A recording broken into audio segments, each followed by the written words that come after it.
Mikä on sun mielestä hauskinta skeittauksessa? Ihan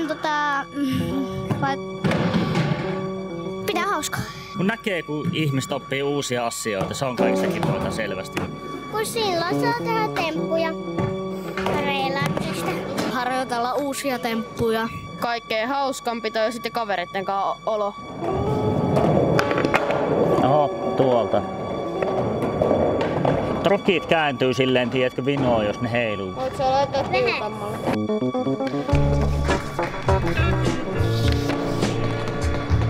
Mikä ikäisenä aloitit skeittaamaan? Oli 7. Mikä on sinun lempitemppu?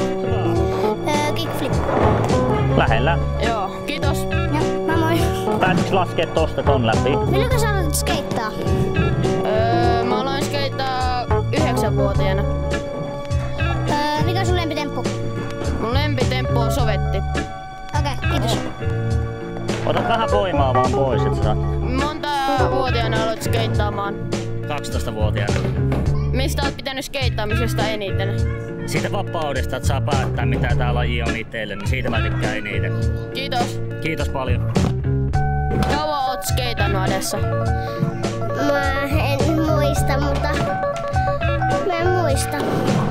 Onko tämä skeittikerho ollut sinun mielestä kiva? Joo. Mikä on sinun lempitemppusi? Droppaaminen. Kiitos. Ole hyvä. Mikä on sinun mielestä kivintä skeittaamisessa? Vaan olla kavereiden kanssa. Hyvä. Otaks vielä kerran? Se menisi ilmankin. Se menee kyllä ilman apuukin. Mikä on sun lempitemppu?